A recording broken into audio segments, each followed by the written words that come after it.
This fantasy coming-of-age series includes themes of family, independence, and responsibility. It's written and presented to you by Sophie, TheaN, and Sofa. When Val's older sister runs away into the allegedly haunted forest, it becomes Val's responsibility to leave her city behind and attempt to reunite her family. Our story takes place in the country of Galantine. It's divided between the north and the south, the north being the rich and wealthy, and the south being mostly factory workers, basically providing for the north. The country is surrounded by a forest, which is nicknamed the Reaper's Den, and it allegedly has these demon-like spiders. Galantine is a steampunk-inspired country, so here are some images of what we pictured it to look like. This is the part of South Galantine where Val and Sasha grew up. This is the Togan household where Val and Sasha live with their father. It's a small cottage in the most southern region of Galantine, and it's just on the edge of the forest. Our protagonist is Val Togan, a rebellious teenager with a prosthetic leg. Because of her disability, she feels coddled by the rest of her family, which throughout the story leads to a need to prove her independence and take on more responsibility with her family. She also goes foraging in the Reaper's Den with her older sister Sasha, but she is not allowed to sell any of the food that they get because Sasha doesn't let her. Sasha Togan is the eldest of the two Togan sisters. She feels that it's her duty to protect and provide for her family.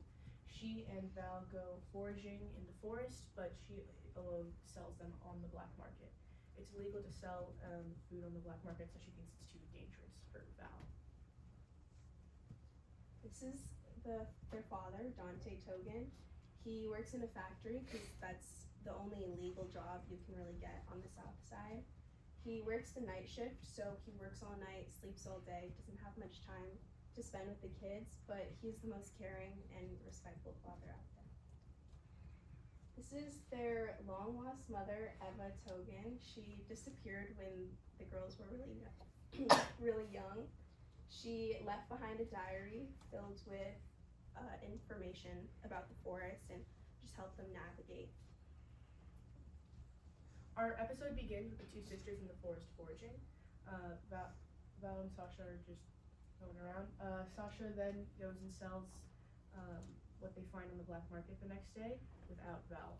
When she returns, Val's annoyed that Sasha didn't take her. When they go foraging again, the two start fighting about whether or not Val can go into the black market with Sasha. Sasha gets irritated and tells Val to go back home, saying that she'll continue foraging alone that night. Our episode ends with Val about to leave Sasha alone in the dangerous forest. Episode 2 begins with Val going home when she realizes that her father got home from work early. He finds out that the two went into the forest and he's understandably angry. And then he realizes that Val left Sasha alone, telling Val to go back and get her sister because it's dangerous to leave anybody alone in the forest. Val begins rushing back to the forest, scared about what might have happened to her sister. Sasha is alone in the forest foraging when she finds out that two enforcers have seen her. So they start chasing her through the forest, and as she goes deeper and deeper into the forest, she hits her head on a rock. And that's where our episode ends.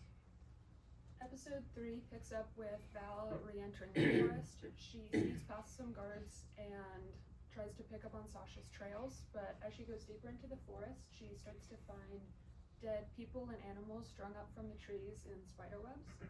This frightens her, and she gets lost in the forest. Throughout the episode, we see that she is being followed by some figure who we don't know, but at the end of the episode, it is revealed that that is her long-lost mother, Eva. Episode 4 is Val's mother bringing Val to safety and explaining where she has been all this time.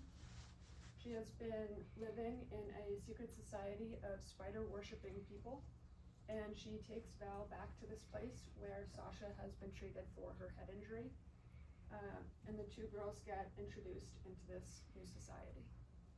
And that's all we're going to say about episode 4. There's one final episode.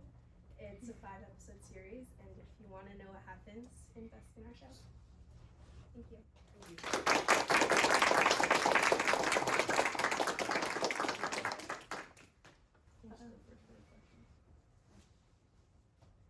I think one of the things that we struggled with this project was we rewrote it a lot of different times, and so we had to keep track of all of our different versions and not create too many plot holes. But I had a really fun time writing about Galantine. I had a lot of ideas and I kind of went crazy on the macro project. I wrote so much about this place, and yeah, that was probably my favorite part. I had a lot of fun creating the characters, like building up on especially the small details that kind of tell them apart. Like with the satchels, I wanted that to be something that represented them, that was kind of made it like a standing point. Yeah, we didn't really explain, but basically the satchels have the two sisters' initials engraved on it, or sorry, embroidered on the letter satchels, and it was done by their mom, and each initial kind of matches their eye color. There you go.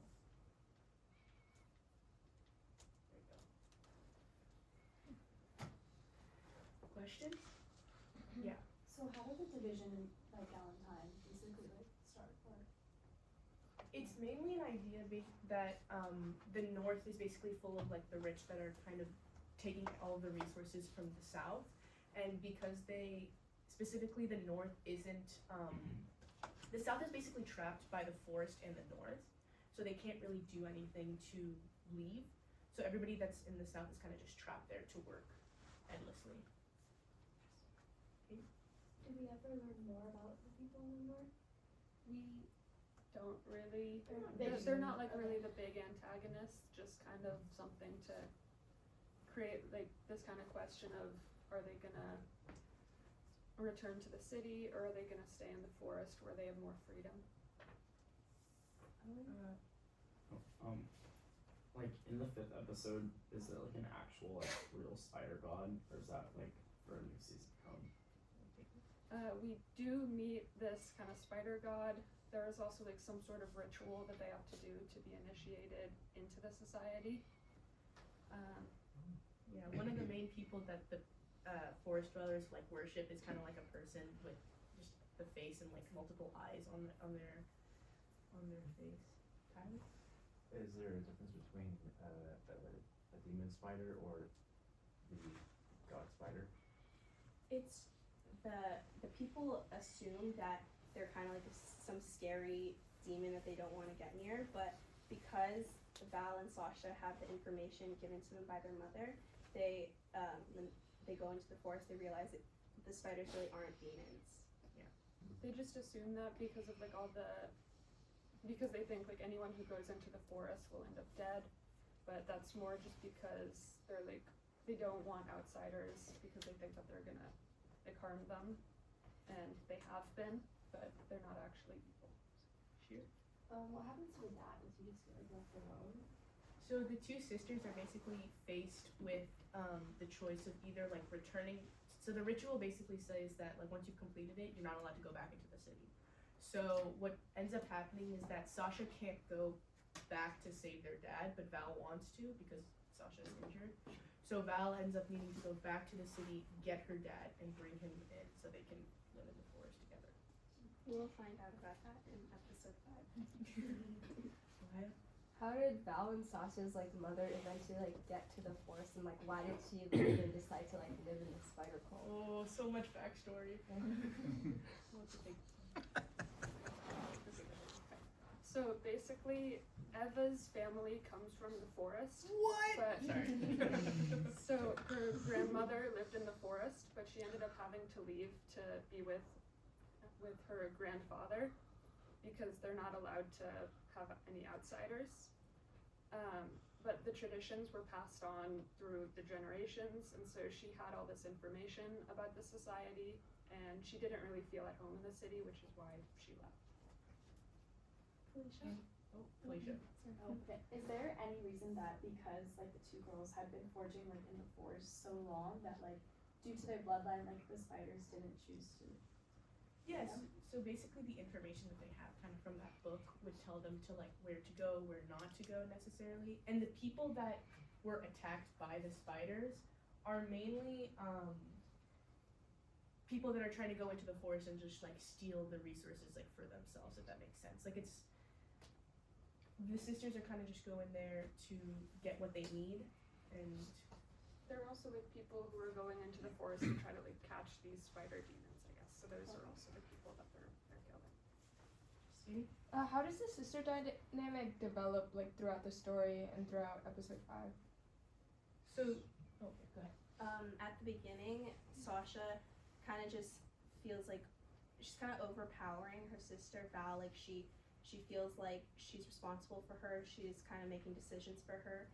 And towards the end of the story, she realizes like her younger sister, she's growing up. Like she has like She's her own person. she's her own person. She has good ideas, and like she kind of lays off a little and lets her younger sister like grow the way she wants to. Yeah, and what sparks the change is like she has to let her be because Sasha can't go back because of her head injury. Yes, Mr. Green. Why Hulu? Why Hulu? I wanted to do HBO Max, but then we can't say Max executives. because- HBO Max changed their name to Max, and So, we just like, thought Max Executives was weird. I was just curious if there are any other shows on Hulu that might be comparable to what you're pitching here, you know, in terms of audience appeal. No, I was thinking of style, Last of Us, genre. which is on HBO Max. Okay. So. Well, I think also we were thinking kind of like a dark fantasy, like a little bit horror-ish, and so we didn't want to choose like a really like, childish Disney show. Plus. Yeah. Yeah. So that I was got kind of- some Handmaid's Tale vibes. That's a Hulu series, Oh, I think. I guess so. Yeah, just there are a few parallels, like the forest, right? Setting is very significant in that story. There's a obvious darkness and you know, living things being strung up for display to evoke fear and terror. So, but anyway, that's a larger conversation, and I also don't want to step on other groups who might be referring to Handmaid's Tale today. Tyler, you have What's the rating? Like PG-13. 13, 15, I don't know. Is there a 16 rating? I don't know. It's TVMA. Yeah, it's not rated R. So what are some other mind-blowing things that you have not told us that might just alter our perception of this? Nothing. Mom's backstory. We got through. Mom's not dead. She's living in the forest. What else? The leader. That's a pretty big one. Maybe like the ritual. The ritual. Oh, do you want to explain the ritual? No, okay. There's a secret ritual that, you know, it's up to the executives what they want to do, you know? We're leaving that one up to the guys. Yeah. It's kind of like a strange question, but where do they like live, like sleep? Do they just like lay on the ground in the forest? Well, because if there's no like form of like currency, or is there a form of currency in the forest? In the like in the spider worshipping people? Because if they can't go back, where do they live? They use the resources in the forest, so like they build cabins, and they have like a whole. It's really developed. The big spiders cuddle you, and you know you should all sleep together. Katie? What's the ritual? We haven't really. I don't know. It's probably something that has to do with like that symbolizes you giving up, like the society. That's really what the ritual. It's for people who want to come from society into the forest with the forest dwellers. But yeah, we haven't like fleshed that part out. Taisia. So does the cult have any goal that they want to achieve? They really just want to live in the forest in peace. Also because the city takes place in like post-industrialized society, and they don't really. They want to stay away from that. They want to have like more of like a simple life in the forest, I guess. The forest is also supposed to contrast like the Galantine by, because Galants, or especially South Galantine, there's like a lot of rules, like especially if you're a Southern Galantinian, you can't like do much, you don't have much freedom. And the forest is kind of just supposed to be a stark contrast, like they can kind of do whatever they want, there's a lot of freedom, and that's the main appeal. Are like the spider things before, just kind of like a rumor, or do people in the city know about them? No, yeah, they don't really know about them. It's kind of there's like, oh, there's a monster that's living in the forest, and that's why the people in the south don't go into the forest that much. It's like, that's kind of why they're trapped, because they think that like there's demons in the woods and stuff like that.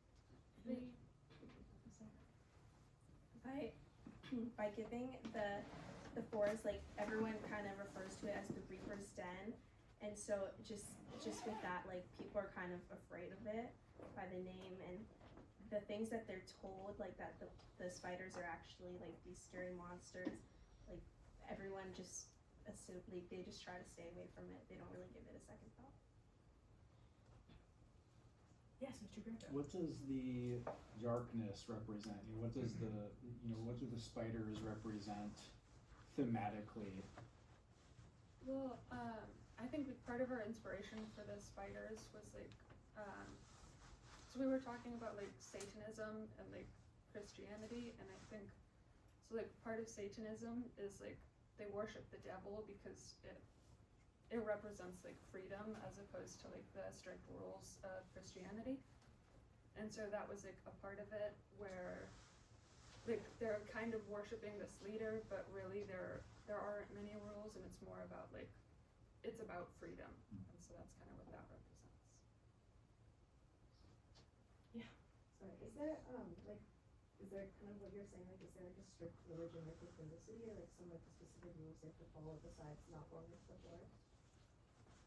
The only rule is really just like, you can't go into the city and you can't have like, they don't let outsiders in really, but other than that, there aren't. Yeah, it's like a militarized kind of enforced area. There's not like a lot of freedom, like you can't. At one point we had like a curfew that was set, like you can't sell things on the black market. You kind of get what you get in terms of like food and rations and stuff. It's really hard to, make extra money and stuff like that. Like, yeah. Okay, last comment I think from Owen. Oh, yeah, I mean, you kind of just answered it, but I was gonna say, is there like, I guess, social norm they have to follow in the city, but you said it's. Okay. Thank you. Thanks so much.